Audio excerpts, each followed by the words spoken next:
Dr. Tersia Oosthuizen.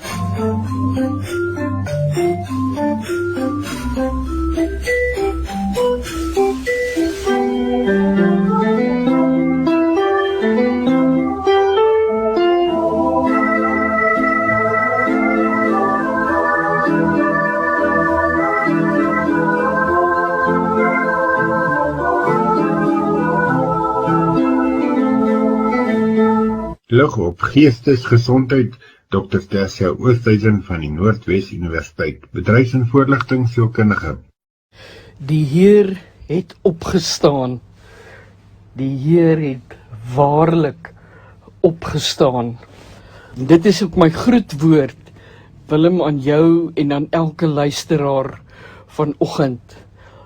As ons daaraan dink, watter nuwe vooruitsig, watter nuwe wonderlike drempel het ons oorgetree na hierdie week van stilte, in hierdie tyd van, dis 'n nuwe begin. Die afgelope tyd van stilte, of die week van stilte, en aan die einde van hierdie sogenaamde liturgies-liminale seisoen van die lydingsweek, soos dit ook kan bekend staan, kom ons nou by daardie wonder dat ons oor die drempel, en ek wil nou amper die metafoor gebruik, soos daai tyd met die Israeliete, die Jordaan oorgesteek het na 'n nuwe belofte, 'n nuwe land. En dit is iets wat ons elkeen baie diep raak. Ek wil tog net iets aanhaal uit Josua 3, hier tussen vers 1 en 5, waar hulle nou die verbondsark moes verskuif, waar Josua gesê het, julle moet julle self reinig, want môre gaan die Here wondere verrig. En hoekom sê ek dit? Ons is almal nou in 'n onseker tyd. As ons na die sogenaamde geopolitieke, wat seker die woord is wat ons deesdae aan mekaar hoor, omgewing kyk, dan is daar groot onsekerheid wat direk op ons daaglikse lewe impakteer. Dis ook 'n tyd waar ons moet aanpassings doen. Ons kyk anders na ons begroting en ons lewe. En op hierdie opstandingsdag is daar die wonder wat ons beleef, en het ons onsself in die lydenstyd, die afgelope tyd, gereinig, en is ons nou by daai punt van ons stap in die wonderlike nuwe dag en die wonderlike nuwe seisoen in, ook 'n nuwe maand, want vir ons breek die herfs alreeds aan. En wat bring dit vir ons elkeen? Een baie definitiewe waarheid. Dit wat deur eeue vir ons beloof is, dat Christus na die aarde sal kom en vir ons sonde sal sterf, en daardie voorhangsel sal skeur. Met ander woorde, ons dra nie meer 'n tabernakel met heiliges rond nie, ons het nou die Heilige Gees in ons, is ook daar die wonderlike wete dat God nie lieg nie, dat sy woord waar is, dat ons op sy woord kan staatmaak. En hoe wonderlik om in 'n nuwe tydvak, oor hierdie drempel te kan tree, met die vaste wete dat Christus getrou is. Dink net wat doen dit vir ons, want dit beteken ons kan uit hierdie angs van die nuus, die slegte nuus en dit wat in ons lewe gebeur, uitbeweeg met 'n vertroue dat God is lewendig en hy loop voor ons uit. En wanneer ons hierdie angs snellers ervaar en ons kom by hierdie punt waar dit vir ons voel, ons weet nie hoe gaan ons verder gaan nie, kan ons elke keer terugkom na die waarheid van, maar God lieg nie. Daar's een gegewe sekerheid. En ek dink deel van hierdie wonderlike vir my persoonlik, en dis wat ek graag aan julle elkeen wil oordra vandag, is dat ons met nuwe moed na hierdie tydperk, na die opstanding vorentoe kan leef met vreugde, met vrede, met daardie tevredenheid, en dat dit vir ons 'n stuk emosionele balans en coping meganismes bring, want dit verhoog ons sogenaamde spirituele vitaliteit, daardie energie wat vir ons 'n verandering van gedagte en gevoelens kan meebring, want ons weet daar's een vastigheid wat niks en niemand kan wegneem nie. Na alles het die Here ook gesê, ons is in sy handpalms gegraveer en niks en niemand kan ons daar uitruk nie. Dit bring vir ons veerkragtigheid, want dit bring 'n persoonlike veerkragtigheid wat sê, ek kan, omdat Christus. En dit verminder ook ons, sal ek sê, emosionele onstabiliteit, want daar is nou vir my hierdie hoop.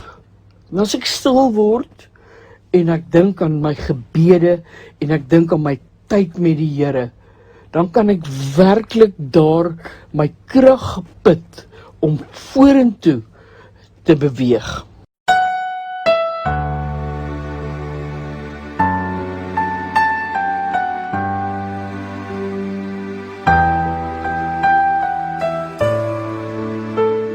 Ja Willem, ja luisteraars, het is as het ware asof ons aktief vorentoe kan leef, met die klem op aktief, op dinamies, op 'n wete dat hierdie absolute vaste woord, Christus het gesterf, Christus het opgestaan, en alles wat hy vir ons bewerkstellig het, vir ons die emosionele sekerheid en geborgenheid kan bring, van hierdie is 'n belofte wat waar geword het. Ons het so baie keer vriendskappe of verhoudings waar mense aan mekaar trou beloof. Dink maar aan die huweliksbevestigings wat ons bywoon. En dan, na 'n klompie jare, dan hoor ons daar's 'n egskeiding. En dan is die vraag maar, hoe kon daardie liefde wat so intens en spesiaal en met soveel glans gevier is deur 'n huwelik, dan nou skade ly, daar waar mense werklik beloof het. En ek dink dit is waar die wonderlike wete nou inkom. Ons as mense cope nie altyd nie. Ons as mense maak foute. Ons as mense het ons tekortkominge. En al kan ons dalk nie by ons beloftes hou nie, sal God nog altyd sy belofte gestand doen. En is dit iets waarheen ons kan streef en kan inkorporeer in ons beginsel van die lewe. En dit is om 'n waarmaker van my woord ook teenoor ander te wees. Ek dink iets wat vir my net so wonderlik is in hierdie tyd is daardie vrees vir sterf, vir die hierna ensovoorts. Weet ons is nou opgeneem in 'n hoop, as my lewe hier eindig dit nie net nie. En ek dink dit is 'n wonderlike wete, dat daar 'n tyd vorentoe daarna is, veral vir die van ons ook al wat geliefdes verloor het, wat weet, hulle is versorg, hoe ons dit ook al definieer. Dit bring ook vir ons 'n doel in terme van, ja, al ervaar ons pyn, fisies of emosioneel, is dit dalk deel van ons eie lydingstyd, maar dat daar ook vir ons 'n opstandingstyd uit hierdie pyn sal kom. Hoopelik bring dit ons ook uit, dink ek, by die heiligheid van ons eie liggame. Daar word daarna verwys as 'n tempel van die Heilige Gees. En dink net dat daardie absolute krag wat Christus uit die dood opgewek het, in ons nou teenwoordig is. En wat ons nie kan verrig nie. Ek dink hierdie is iets, as ons dit regtig gaan bepeins, wat so ver bo wat ons kan dink of verstaan is. Verskoon.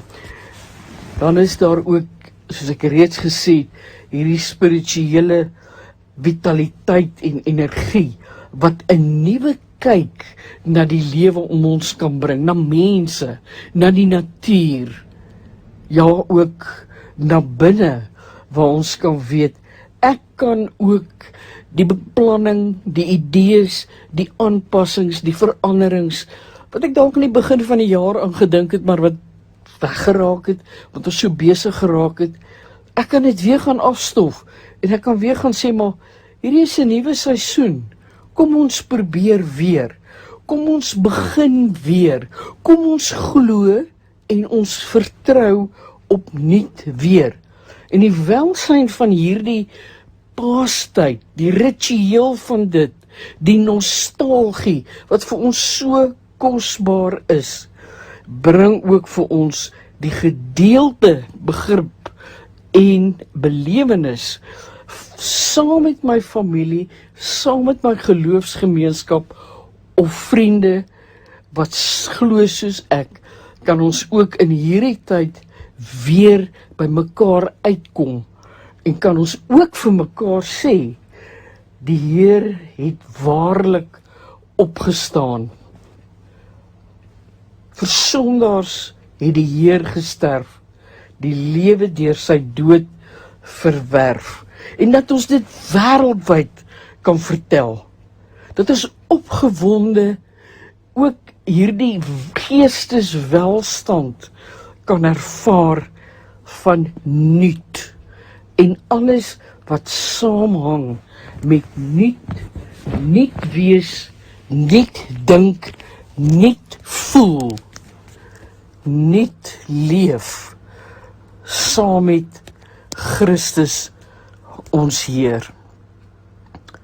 Mag ons werklik hierdie spirituele vitaliteit en energie omhels, en mag hierdie vir ons daardie drempel oorstap tyd wees, waarin ons in 'n nuwe lewe van geloof en hoop en liefde vir onsself, ons naaste, veral vir God instap.